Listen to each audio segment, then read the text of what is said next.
reconhecimento da filiação, ou, mais correto hoje, reconhecimento do tempo de contribuição.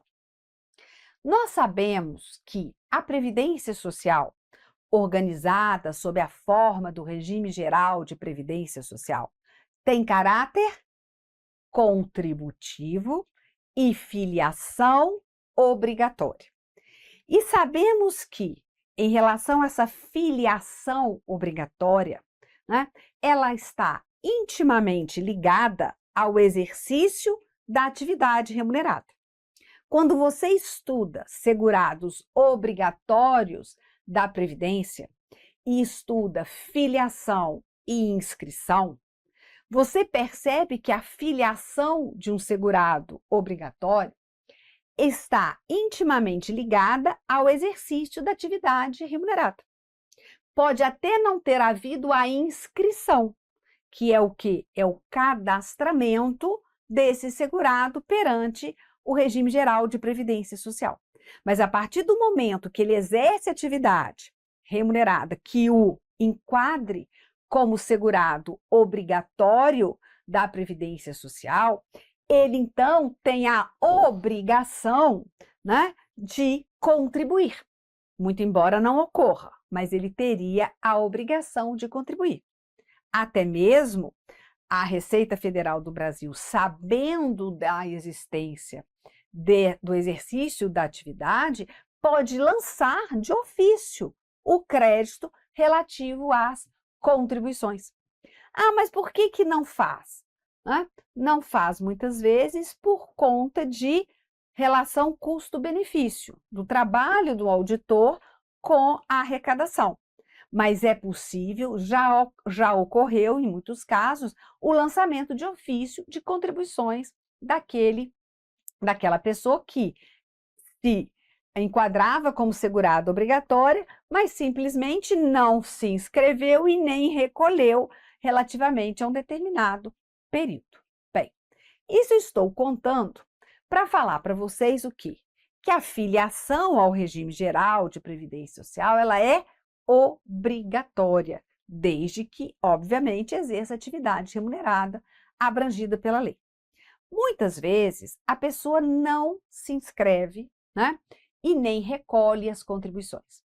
E aquele determinado período que não houve inscrição e nem recolhimento, se perde. Não vai poder ser computado como tempo de contribuição para fins de quê? De reconhecimento de direito, né, ao benefício, de contagem de tempo para determinada aposentadoria, por exemplo. Bem, isso é o que ocorre. Mas a legislação previdenciária permite que haja o chamado reconhecimento da filiação anterior à inscrição, ou então o reconhecimento daquele tempo de contribuição anteriormente à inscrição. E é o que nós vamos falar aqui no artigo 121 do Decreto 3.048. Veja, reconhecimento do tempo de contribuição é o direito de o segurado ter reconhecido em qualquer época o tempo de exercício de atividade anteriormente abrangida pela Previdência Social. Eu vou dar um exemplo, né? Vitória, presta atenção aqui comigo. Imagine o seguinte, que a Vitória seja médica e exerça a atividade no seu consultório. Olha, ela, prestando serviços médicos aos seus pacientes, né, ela se enquadra como contribuinte individual. Mas a Vitória não se inscreveu e nem recolheu um determinado período. Estava no início da carreira, não queria ter despesa, né? apesar de ter a obrigação. Então, ela ficou por 5 anos sem contribuir, sem se inscrever, e a Previdência nem sabia que Vitória existia, tá? Mais tarde, Vitória ou é empregada, ou é cooperada de uma cooperativa de trabalho médico, enfim. Num determinado ano, vou colocar aqui no ano de 2010, Vitória, então, se inscreve no regime geral de previdência social e passa a contribuir. Ora, só que ela ficou durante 5 anos exercendo atividade que a qualificaria como segurada obrigatória, mas não contribuiu. Bem, chegando em 2025, tá? Chegando em 2025, Vitória diz assim: olha, eu tenho 15 anos de contribuição, tenho 62 anos de idade e posso me aposentar com as novas regras da aposentadoria programada. Sim. 62 anos, 15 anos de contribuição. E aí, nesse caso, Vitória terá uma aposentadoria correspondente a 60% do seu salário de benefício, não é? Sim. Mas aí Vitória lembra assim, nossa, se eu tivesse pago aqueles 5 anos que eu trabalhei, eu poderia contar e ter um percentual melhor, até mesmo uma média melhor da minha aposentadoria. Certo? Certo. E aí ela junta todos os seus documentos e requer perante a Previdência o reconhecimento desse tempo. Comprova que realmente exerceu a atividade, comprova documental e quer reconhecer esses 5 anos. Por quê? Porque aí ela teria 20 anos de contribuição e a média, e o valor da aposentadoria dela poderia chegar a 70% do salário de benefício e não 60%, como ela estaria aqui sem o reconhecimento. Bem, ela pode pedir, ela tem esse direito de ver reconhecido esse tempo? Sim, tem. Mas ela vai ter que observar o que nós vamos falar agora. Ela vai ter que observar o disposto no artigo 122. O que ela tem que fazer? Olha, o reconhecimento do tempo de contribuição no período em que o exercício da atividade remunerada não exigia filiação obrigatória à Previdência Social, somente será feita por meio de indenização das contribuições relativas ao respectivo período, conforme o disposto no parágrafo 7º e no 9º ao 14 do artigo 216, e nos parágrafos 8º e 8º-A do artigo 239. Trocando isso tudo em miúdos, ela vai poder ter aquele tempo reconhecido se ela pagar, se ela indenizar aquele tempo, né, de contribuição. Se esse tempo não for, já tiver sido atingido pela decadência de constituição do crédito, ou seja, ele já é bem mais antigo do que 5 anos, nós vamos seguir esses dispositivos aqui que fala. Então, vai ser indenizado, né, esse período.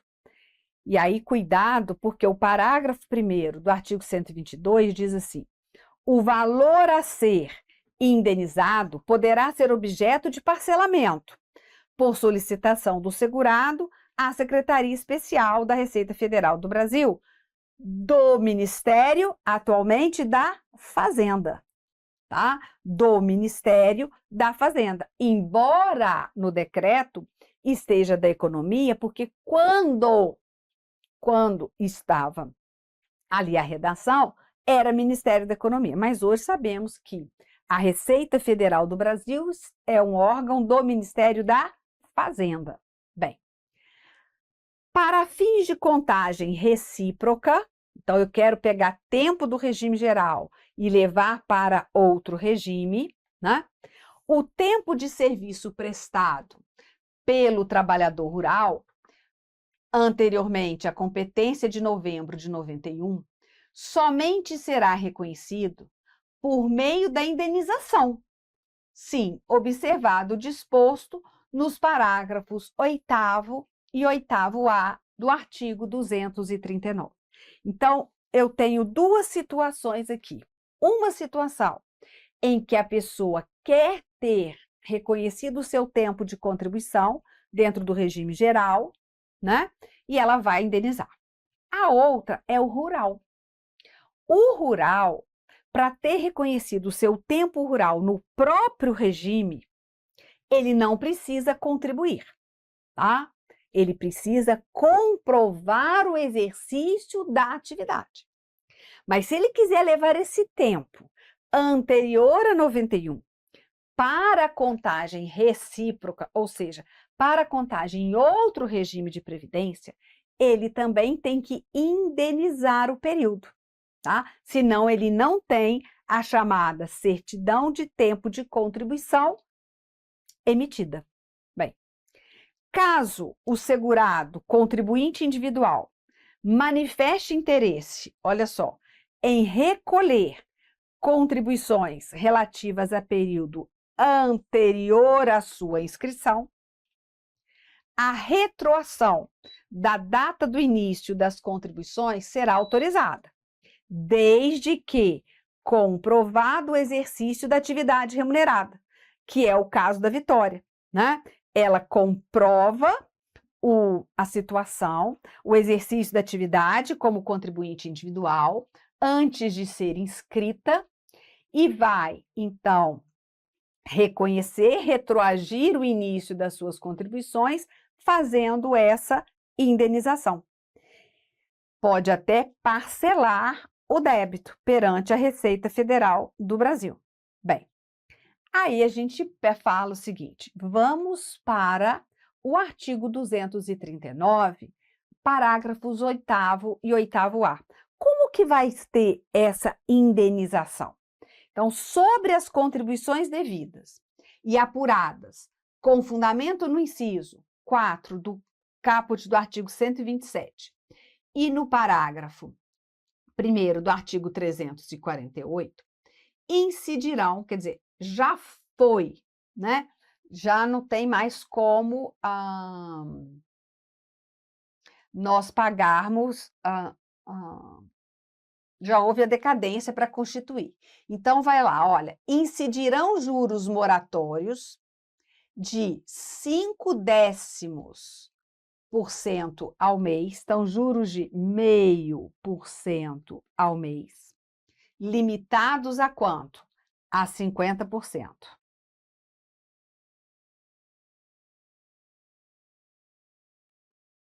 E multa de 10%. Então, vai ter que incidir juros e também a multa de 10%. Bem, essa incidência de juros moratórios e multa, ela vai só ocorrer para fatos geradores a partir de 14 de outubro de 96, que é o caso de Vitória. Olha, Vitória, a partir de 2010, é que ela começou a contribuir. 5 anos atrás, então a partir de 2005, ela exercia a atividade, mas não recolhia. Então, se a partir de 2005, esse período ela vai indenizar com juros e multa, né? Juros de 0,5% ao mês e multa de 10%. Aí ela vai ter reconhecido esse tempo de contribuição. No meu caso, o meu caso aplica o parágrafo 8º-A do 239. Por que o seu caso, professor? Porque eu tenho um período que eu exerci atividade no regime geral sem ter contribuído, tá? E eu falo até qual período que é. É o período de julho de 92 a março de 93. Esse período, eu já pedi ao INSS que reconheça o tempo, né? E eu vou ter que pagar, vou ter que indenizar esse período para contar esse tempo de contribuição. Como que eu vou indenizar? No meu caso, como eu vou levar esse tempo para o regime próprio de previdência social, e eles vão calcular o valor sobre o meu subsídio limitado ao teto do INSS, tá? Então, eu vou pagar o valor de 20% sobre o teto, né? Mais juros e multa? Não. Por quê? Porque o fato gerador meu é anterior a 96. Né? E por que isso? Porque isso foi uma decisão do STJ e aí o decreto regulamentou, tá? Então, eu vou pagar, mas eu não vou pagar os juros e a multa, né? Porque o fato gerador é anterior a outubro de 96, certo? Eu já pedi, vou levar, né? Vou levar esse tempo, tá certo? Ah, mas se você quisesse que reconhecesse para contar no regime geral de previdência social. Sim, aí vai utilizar, no caso, o salário de contribuição entre o mínimo e o máximo, ou se a documentação comportar saber qual era o salário de contribuição da época, a gente faz desse jeito. Mas o importante aqui é o seguinte: é possível reconhecer a filiação anterior à inscrição do segurado obrigatório? Sim. É possível reconhecer e ele indenizar esse período à Previdência Social? Sim. Para computar como tempo de contribuição? Sim. Né? E para isso, essa indenização do período que não for, que já foi abarcado, né, pela decadência, nós vamos ter lá a aplicação de juros moratórios de 0,5% ao mês, limitado a 50%, mais a multa de 10%, certo? Então, isso aí é o que a gente chama, né? Antes falávamos de reconhecimento de filiação, só que o decreto hoje fala de reconhecimento do tempo de contribuição, certíssimo? Então, está aí.